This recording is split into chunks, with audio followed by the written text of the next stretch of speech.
She gave them everything, and they gave her betrayal. Nneka Ozoemena, a billionaire businesswoman and beloved matriarch, spent her life building empires and raising her children in wealth, comfort, and privilege. But when Chidera and Obinna, her only children, turned against her and kicked her out of her own home, everything changed. This gripping story tells the unfiltered story of entitlement, betrayal, heartbreak, and redemption. How do you recover when your own blood becomes your biggest enemy? And what happens when a mother decides she's done? Watch till the end. This story will test you and teach you. In the heart of Lekki, Lagos, nestled among other opulent estates, was the expansive home of Nneka Ozoemena, one of Nigeria's most revered business magnates. Nneka was the true definition of a self-made woman. She had risen from the trenches of Enugu, a girl orphaned at 14, selling bread on the streets to survive. With grit, grace, and genius, she built a vast empire of real estate developments, a logistics company, fashion retail chains, and one of the largest private non-profits in West Africa. She wasn't just admired, she was adored. Her face had graced covers of magazines, her voice echoed in conferences and talk shows. People respected her strength, her grace, her story. But beyond all the wealth and power, she had only two children, Chidera and Obinna. Her world. Her pride. Her pain. Chidera, her first daughter, had inherited her mother's beauty but none of her values. She was elegant, loud, entitled, and wasteful. She had dipped her hands into all kinds of businesses: hair, makeup, skincare, event planning, even once tried to open a spa. Nneka funded them all. Millions of naira. Each business collapsed within 6 months. Every single time, Chidera would weep dramatically, claim she had been sabotaged by staff or jealous friends, and promise to do better. And Nneka, like any loving mother, would believe her and fund her again. Obinna, her only son and heir apparent, was worse. Charming and smooth-talking, he was the master of lofty business plans and pipe dreams. One week it was a luxury car importation business, the next week it was crypto mining. Each venture began with Obinna asking for outrageous capital, presenting fabricated spreadsheets, and ending up in complete disaster. He never returned with accountability, only excuses. But Nneka believed in second, third, fourth chances. Her children were her legacy, after all. Or so she thought. Then came the unimaginable. One humid Saturday afternoon, she returned home from a quiet visit to one of her orphanage projects in Ibadan. As her car pulled up to the massive front gates of her own estate mansion, she noticed something was off. The security guard, Ifeanyi, her longtime estate guard, refused to open the gates. "Ma, I am so sorry. I no fit open am," he stammered. "What are you saying?" Nneka asked, brows furrowed. "Madam, Oga Obinna and Madam Chidera say you know they live here again. Say no them be the new owners of the house. Them don't give order make I no open gate give you." "What?" The words echoed in her ears like a death bell. She stepped out of her car, her red gelly still perched perfectly on her head, and walked toward the gate. "Ifeanyi, open this gate before I lose my mind," she commanded. Then, through the gate, she saw them. Obinna and Chidera, standing just behind the doors, flanked by two new security men they had hired. "Mommy," Chidera said with a fake smile. "You were supposed to stay longer in Ibadan. You didn't tell us you were coming back today." "I don't need to tell you when I'm returning to my house," Nneka snapped. Obinna raised a hand. "Mommy, let's not do this here. We just think it's time for us to manage the estate now. You've worked too hard. You should rest." "Rest?" "Yes," Chidera chimed in, folding her arms. "You're stressing too much. It's time for us to take over. Go and enjoy your money, Mommy. You have hotels everywhere, go and chill. And this is how you do it. You lock me out of my own home. Mommy, we changed the locks last week. You've been saying you want peace and rest. We are giving you that." Nneka felt like she was going to faint. She staggered backwards, her heart racing. These were the children she gave her life for. The ones she nursed through sickness, cried over when their father abandoned them, and celebrated at every milestone. Obinna threw one final line that crushed her. "You built a kingdom, mommy. But now, we are the kings." They turned their backs and walked away. That night, Nneka slept in a hotel suite not far from the estate, not because she didn't have anywhere else to go, but because her soul was broken. Not by the betrayal alone, but by the realization that her wealth had created monsters. She stayed at the hotel for over 3 weeks. Not one call. Not one text. Not even a message to check if she was alive. Every morning, she would sit by the window, sipping her tea slowly, watching the sun rise, wondering how she went so wrong. She watched TV, scrolled through social media, and saw other people's children from modest homes, celebrating their parents, building businesses, showing gratitude. She saw a video of one of her fellow billionaires being honored by his 3 sons. They had built an academy in his name. And she wept. Tears that came from a place deep and raw. "I gave them everything," she whispered one night in bed, holding a framed photo of Obinna as a baby. "But they have nothing to show for it." That afternoon, while sipping bitter lemon tea on the hotel balcony, she watched a cleaner, a petite young woman named Halima Yusuf, walk past with a mop and smile kindly. Halima often greeted her with, "Good afternoon, Ma," bowing lightly in the northern manner. That day, she asked gently, "Auntie, hope you're okay. You've been here long." Nneka nodded, then asked, "How old are you?" 22, Ma. "And you work here full-time?" "Yes, Ma. I'm also doing part-time diploma in hospitality. My mother sells food in Kamo Market." That pierced Nneka like a blade. Here was a girl, probably raised on scraps, working, studying, trying. She thought of Chika Okon, her neighbor's son, a Yoruba boy raised by a single father. That boy built a bakery business from scratch and was already supplying bread across 4 states. And her children. Her children. Squandering wealth like rainwater, spewing entitlement like it was their birthright. She wept that night. She wept for herself, for the mother she had become, for the mistakes she made by shielding them from the very struggle that shaped her. By that evening, she made a decision. She picked up her phone and called her lawyer. "Ngozi, I need you here by 8 a.m. tomorrow. Bring all the paperwork for my will." "But madam." "No buts. Just come." The next chapter of her life, and her legacy, was about to begin. By 7:45 a.m., Nneka was already dressed. No makeup.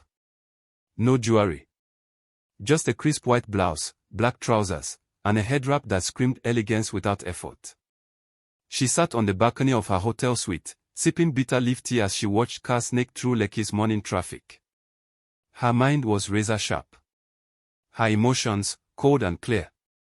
At exactly 8 a.m., barrister Ngozi Okofor walked in. A woman of her own caliber, efficient, discreet, and fiercely loyal. "You look calm," Ngozi said as she dropped her briefcase on the glass table. "I am," Nneka responded, not turning to face her. "I've spent the last 21 days grieving. But I'm done. I'm ready." Ngozi nodded, opened the case, and brought out the documents. "Do you want to amend the will or rewrite it from scratch?" "Scratch," Nneka said, finally turning to face her. "The people I wrote that will for died the moment they locked me out of my own house. I want a fresh document. A fresh legacy." "Understood." For the next 2 hours, they went over everything. Every property. Every share. Every offshore account. Every foundation, school, hospital, and business. "I want everything to go to the right people," Nneka said. "Not to blood. To worth." Hold on, aren't we forgetting something? Don't forget to subscribe to our channel. You can like and share this video too, as this will help us grow and encourage us to do more exciting stuff. Okay, let's get back to it. She made provisions for her staff. The loyal housekeeper MMA Ada, who had served her for 18 years, was given a 4-bedroom duplex in Oka. Her longtime driver, Chokuma, received a Toyota Hilux and 20 million Nigerian nairas. To her philanthropic foundations, she bequeathed 40% of her wealth. Then came the shocker. I want the Lekki Estate mansion given to Foundations Board, my goddaughter in Enugu. The one studying engineering. She's 22 now, still in school, but I've watched her. That girl is driven. And humble. Ngozi blinked. Madam. That's the property at the center of the fight. Exactly, Nneka said, her eyes gleaming. Let them know that the house they kicked me out of now belongs to a girl they've never even met. Madam, and your children. Nneka was quiet for a long time. She turned to look outside again. Then she said, I give them something. Enough to remind them they had a mother. But not enough to reward betrayal. She listed the amounts. Chidera, 20 million Nigerian nairas. Obinna, 20 million Nigerian nairas. And let them know, she added, that I'm not angry. I'm just done. Ngozi sealed the documents, stamped them, and made the legal filings. As they wrapped up, Nneka stood and stretched. I'm going to Abuja tomorrow. Another project. No. Another chapter. I want to start a leadership academy for women. Teach them how to build without losing their souls to motherhood or guilt. Ngozi smiled. You're turning this pain into purpose. No, Nneka said. I'm just finally doing what I should have done years ago, choosing me. Back in Lekki, 3 weeks later, Obinna and Chidera sat across the dining table in the mansion they now called theirs. Obinna scrolled through his phone, annoyed. This girl I hired to manage the pool just quit. Says she doesn't like the energy in this house. Chidera lit another scented candle. Whatever. Mommy will get over it. She's probably in some hotel crying and thinking we'll come begging. She forgets we're not kids anymore.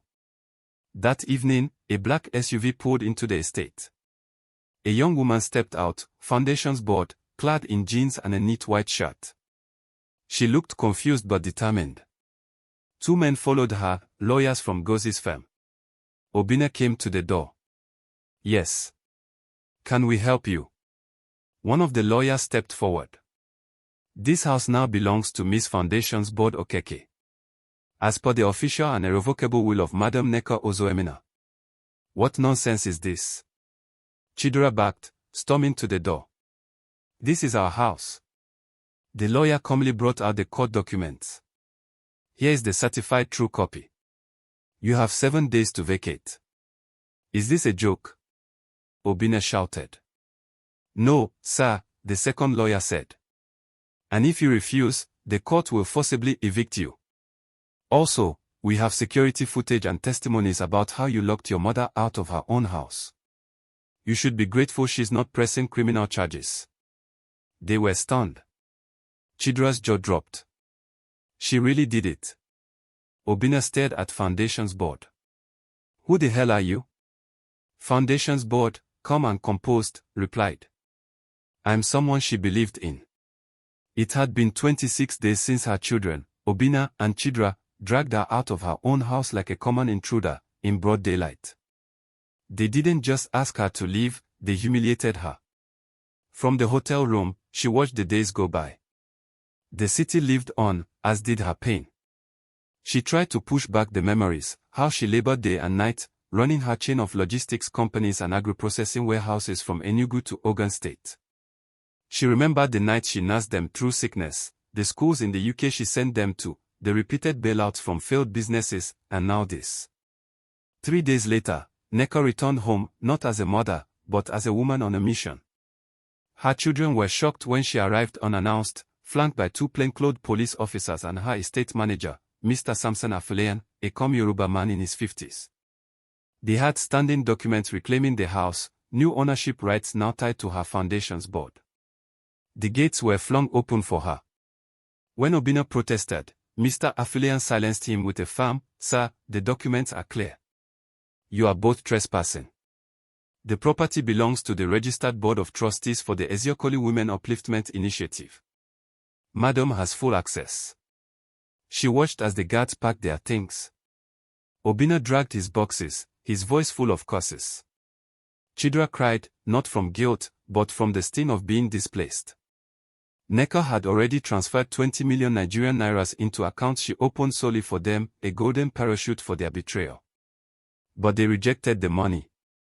"We don't need your pity funds," Chidera spat.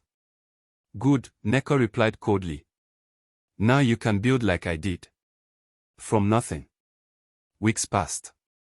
Nneka settled back into her estate, quieter now, more guarded. She still held meetings, still worked, still watched. And far away in different corners of the city, her children struggled. Obinna took out a bank loan from Unity Trust Microfinance Bank, lying that his last business failed due to flooding. He started another importation business, cars again. But he miscalculated tariffs.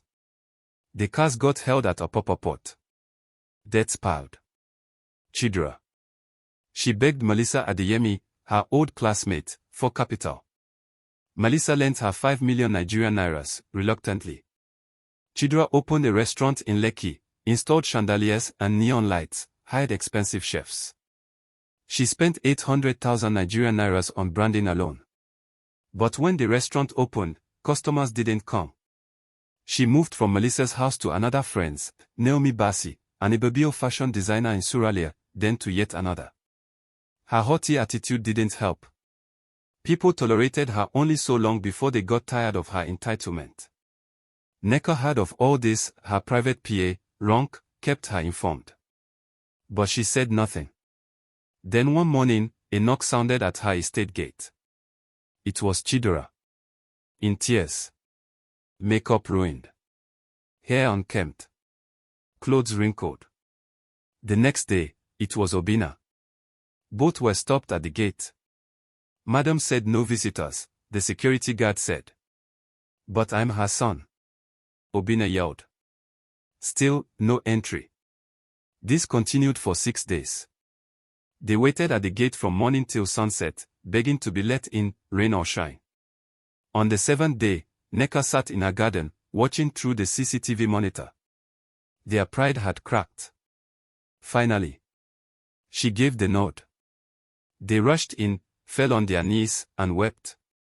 Not crocodile tears this time, the kind that wrung the soul dry. They begged for forgiveness, for direction, for a second chance. "I forgive you," Nneka said. "But your inheritance is gone. It's done. You'll work for your future from scratch." She offered them one last thing. 10 million Nigerian nairas each, her final seed. Plan this wisely. Or starve. They took the money in gratitude, hands trembling. This time, they used it well.